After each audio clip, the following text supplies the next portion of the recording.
दोस्तों, ऑस्ट्रेलिया में जो है वीजा अप्लाई करने के लिए लोगों ने इतने ज्यादा पैकेज आजकल करा रखे हैं। पैकेज का सिस्टम ही नहीं समझा आज तक लोगों ने, और लोगों को पता ही नहीं है कि पैकेज किस तरीके से होते हैं। वीजा इतना ज्यादा महंगा हो गया है आजकल ऑस्ट्रेलिया का, एक तरीके से लोग वीजे को खरीद रहे हैं। इवन अगर मैं अपनी लोकेलिटी की बात करूं या फिर पंजाब एरिया की बात करूं, हरियाणा एरिया की बात करूं, 17-17 लाख या फिर 15-15 लाख तक के पैकेज वहां पर हो रहे हैं और हजारों की संख्या में लोगों ने पैकेज करा रखा है। ठीक है, अब कुछ बच्चों ने तो यूनिवर्सिटीज में कराया है, लेकिन बहुत सारे 98 पॉइंट कुछ परसेंट बच्चों ने जो है, मैं यही कहूंगा कि अगर पैकेज कराया है तो उनका वीजा जो है कॉलेज में ही उन लोगों ने अप्लाई कर रखा होगा, उनकी प्रोफाइल को जो है कॉलेज में ही सिलेक्ट कर रखा होगा। पूरा प्रोसेस क्या रहता है पैकेज सिस्टम का, आपको मैं बताने वाला हूं।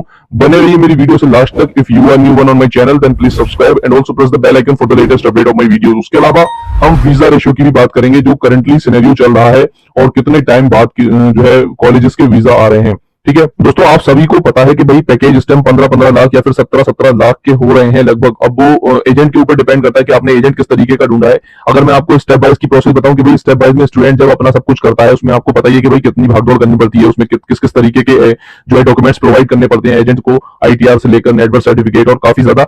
और अगर आप जो है डायरेक्ट पैकेज कर लेते हैं तो एजेंट सारा कुछ देखता है, तुम्हें कोई मतलब नहीं, बस आपको जो है बस ज्यादातर आपके पास कॉल तभी पहुंचती है जब कोई ज्यादा ही इंपॉर्टेंट या फिर सिग्नेचर की जरूरत हो, या फिर आपको जो है फाइल एम्बेसी में डाली मेडिकल की जरूरत हो, या फिर आपका वीजा आ जाता है, तभी ये लोग आपको कॉल करते हैं। एजेंट्स जो होते हैं उनकी जो है प्राइवेट कॉलेजेस में जान पहचान हो जाती है। एक तरीके से हम कह सकते हैं कि भाई जितने भी प्राइवेट कॉलेजेस हैं वहां पर, ठीक है, तो उनमें डायरेक्ट टाइप्स कर लेते हैं ये लोग, या तो वहां पर मीटिंग करके या फिर वहां पर किसी बंदे को भेज के या फिर मेल वगैरह करके डायरेक्ट ये लोग अपने जो है डायरेक्ट टाइप्स कर लेते हैं। Private colleges single own person के होते हैं, एक इंडिविजुअल पर्सन ही उसको जो है चलाता है। उसके जो लेवल की काफी लोग यही पूछ रहे थे कि भाई मेरे एजेंट ने इसमें पैकेज कर रखा है तो उसका लेवल बता दो। तो मैं आपको बता दूं, अगर आपका कोई सा भी कॉलेज है और वो प्राइवेट कॉलेज है तो उसका लेवल 2 ही होगा, इवन 3 भी हो सकते हैं। ठीक है, लेकिन 2 प्राइवेट कॉलेज जितने भी, वो ज्यादातर मैक्सिमम कॉलेजेस जो है लेवल 2 के होते हैं, लेवल 1 के नहीं होते, क्योंकि लेवल 1 के कॉलेजेस वो हैं जो ऑथराइज्ड एजेंट्स को ही जो है सब कुछ देते हैं। जैसे कि अगर आप किसी और एजेंट से अप्लाई करवाते हो तो वो लोग आपकी जीडी रिजेक्ट कर देंगे और उसको लेके भेजेंगे कि आप जो है हमारे ऑथराइज्ड एजेंट के जरिए हम पर अप्लाई करें, ताकि हम आपको जो है जीडी क्लियर कर सकें, आपको सीओई प्रोवाइड कर सकें, आपको वीजा दे सकें।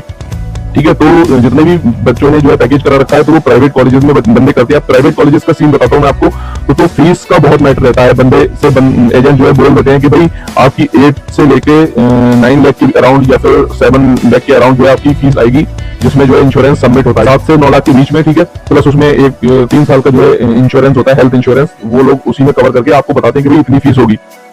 लेकिन अब आप ये सोचो कि भाई इतनी फीस अगर एजेंट अपने पास से भरेगा तो क्या आपको पता है कि एजेंट के पास क्या बचेगा? बहुत में बहुत बच गया तो 1-1.5 लाख रुपए अगर इस हिसाब से फीस पे करेगा। तो मैं आपको बताऊं एजेंट का क्या सीन होता है। देखो, आपको तो उसने इतनी बता दी फीस इतनी है, ठीक है, लेकिन उस कॉलेज की फीस जो रहती है भाई वो बहुत में बहुत 3 लाख या फिर 4 लाख, इससे ज्यादा फीस नहीं होती है 6 मंथ की। ठीक है, 6 मंथ की फीस इससे ज्यादा नहीं होती है किसी भी लेवल 2 कॉलेज में। 4-4.5 लाख से ऊपर नहीं बढ़ेगी किसी भी लेवल 2 का कॉलेज। आप देख लें, आपके वहां बंदे रहते हो ऑस्ट्रेलिया में किसी भी लोकेशन में, आप पता कर लें उनसे, इससे ज्यादा फीस नहीं होती है 6 मंथ की। ठीक है, इवन कुछ जो है एक साल की फीस 6 लाख रुपए भी होती है एक साल की फीस। ठीक है, तो बंदों से पहले से पैसे ले लेते हैं। मतलब जब एजेंट पैकेज करता है तो उस पर रिस्क जो है अपना ही होता है उसका। ठीक है, तो वो लोग आपको ज्यादा से 17 लाख रुपए बताते हैं, आप 8 लाख रुपए उसमें से फीस बताते हैं आपको कि फीस पे करनी है, लेकिन फीस होती है 3-4 लाख रुपए। उसको बंदे को अगर एक पैकेज पे वीजा आता है तो कम से कम 3 या 4 लाख रुपए वो सीधे यहाँ से बचा देते हैं फीस के जरिए। ठीक है, अब दूसरी बात मैं आपको बताऊं, अब एक चीज मैं आप सबको क्लियर कर दूं दोस्तों, बहुत सारे बंदे ये सोचते हैं कि भाई जो है कॉलेजेस की जो है जीटी नहीं होती है, या फिर बहुत ज्यादा जल्दी हो जाती है, या फिर सीओई आने में बिल्कुल भी टाइम नहीं लगता है। एजेंट बोल रहा है कि भाई 1 हफ्ते के अंदर हम लोग सीओई प्रोवाइड कर देंगे आपको।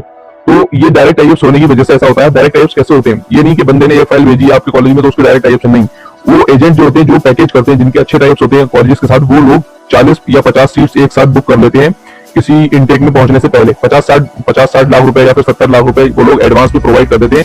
एडवांस में जो है वो लोग दे देते हैं कॉलेज के ओनर को। क्या अब एक बंदा जब 15 लाख रुपए लगाता है पैकेज के, उसमें जो है जब एजेंट भेजता है जीटी के डॉक्यूमेंट्स की जरूरत नहीं होती, डायरेक्ट सीओई आती है। फीस भी जमा नहीं करते ये लोग, क्योंकि भाई उन्होंने ऑलरेडी जो है 40-50 लाख रुपए दे रखे होते हैं और कॉलेज भी फीस नहीं मांगता है।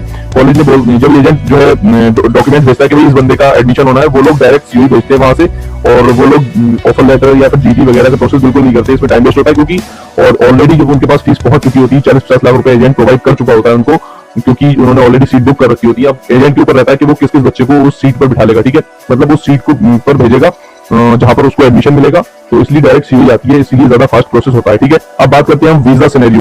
अब बहुत सारे बंदे इस चीज को लेकर जो है टेंशन में रहते हैं कि भाई वीजा रेशियो क्या रहने वाला है हमारे कॉलेज का, लेवल 2 का कॉलेज है या फिर ट्रेंड क्या चल रहा है कॉलेज का। तो मैं आपको बता दूं, वीजा रेशियो डिपेंड करता है यूनिवर्सिटीज के ऊपर। अब आप पूछोगे ऐसा क्यों?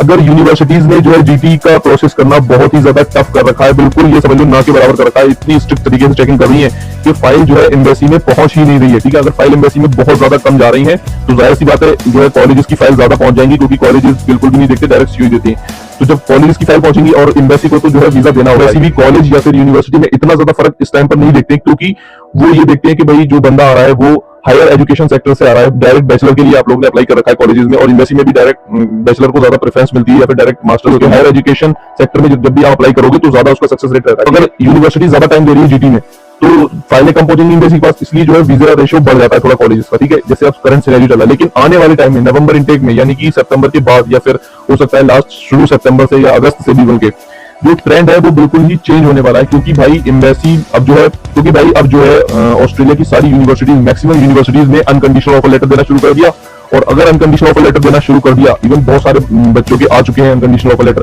तो ये जब एम्बेसी में फाइल पहुंचेंगी तो इनको ज्यादा प्रेफरेंस मिलेगी as compare to the colleges, क्योंकि कॉलेजेस की इतनी वैल्यू नहीं जितनी कॉलेज की जो है, जितनी जो है यूनिवर्सिटीज की है, ठीक है। दूसरी बात, करंट सिनेरियो क्या चल रहा है, ट्रेंड क्या चल रहा है वीजे का, कॉलेजेस के वीजे आ रहे हैं या नहीं। तो मैं अगर आपको बताऊं, कॉलेज के वीजे कम से कम भाई 20 से 25 दिन के बाद ही आ रहे हैं, या फिर इसके अंदर आ रहे हैं, 20 दिन के आसपास आ रहे हैं या 25 दिन के आसपास आ रहे हैं। इससे पहले जो है कॉलेजेस के वीजे बहुत ज्यादा कम देखने को मिले हैं, इवन इससे बाद में टाइम ज्यादा लग रहा है कॉलेजेस को, क्योंकि कॉलेजेस को आई थिंक एम्बेसी ज्यादा स्ट्रिक्ट तरीके से चेक कर रही है। लेकिन वीजा सिनेरियो की अगर मैं बात करूं तो लगभग सही है, ज्यादा अच्छा भी नहीं है, ज्यादा बेकार भी नहीं है, ठीक है।